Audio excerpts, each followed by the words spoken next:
हरे Krishna ninth class बेटे आगे पढ़ेंगे स्ट्रक्चर ऑफ एटम पढ़ रहे हैं आप। सो नेक्स्ट क्वेश्चन देखो, what is the charge and mass of alpha particle. Alpha particle का क्या चार्ज होता है, क्या मास होता है। अल्फा पार्टिकल सबसे पहले पता होना चाहिए हमें क्या होता है। सो अल्फा पार्टिकल किसको बोलते हैं, हीलियम को बोलते हैं। सो हीलियम का एटॉमिक नंबर को चार्ज बोलते हैं।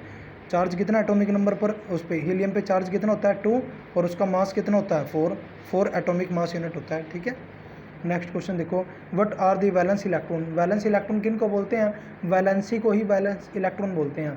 जो सब जैसे हम इलेक्ट्रॉन कॉन्फ़िगरेशन निकालते हैं, सो इलेक्ट्रॉन कॉन्फ़िगरेशन में जैसे मैंने यहाँ पर क्या 12 की निकाल रखी है, जैसे 2 8 2 आ गया। सो लास्ट में 2 आना, ये वैलेंस इलेक्ट्रॉन होते हैं जो लास्ट में पड़े होते हैं, इसी को वैलेंसी बोलते हैं, इसको ही वैलेंस इलेक्ट्रॉन बोलते हैं। सो वो इलेक्ट्रॉन जो कि प्रेजेंट होते हैं किसमें, बाहर वाली शेल में, आउटर मोस्ट शेल में पड़े होते हैं किसी एटम के।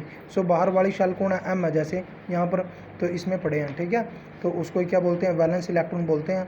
नेक्स्ट, कोई एटम जिसका एटॉमिक नंबर 12 है, व्हाट इज इट्स वैलेंसी। कोई एटम है, उसका एटॉमिक नंबर कितना है 12, उसकी वैलेंसी बतानी है और उस एलिमेंट का नाम बताना है। सो एटॉमिक नंबर हमारे पास 12 दे रखा है, तो जितना एटॉमिक नंबर होता है उतने ही प्रोटॉन होते हैं, और जितने प्रोटॉन होते हैं उतने क्या होते हैं, इलेक्ट्रॉन। सो एटॉमिक नंबर 12 तो प्रोटॉन भी 12, अगर प्रोटॉन 12 है तो इलेक्ट्रॉन भी क्या होंगे 12। तो इलेक्ट्रॉन कॉन्फ़िगरेशन कैसे लिखूँगा मैं, ऐसे लिखते हैं ना KLM। सो 12 को कैसे लिखेंगे, पहली साल में 2 आती है, फिर 8 आती है, तो जितने बच के वो लिख दो, कर लेंगे 2 आ गई। नेक्स्ट, तो वैलेंसी कितनी हुई 2, वैलेंस इलेक्ट्रॉन 2 है। सो एलिमेंट जिसका एटॉमिक नंबर 12 होता है वो मैग्नीशियम होता है। Next, find the numbers of neutron in the. मुझे नंबर ऑफ न्यूट्रॉन निकालने हैं इसके अंदर, x 13 27 के अंदर। x यहाँ पर कोई एलिमेंट है, 13 उसका एटॉमिक नंबर होता है, और 27 क्या होता है, एटॉमिक मास।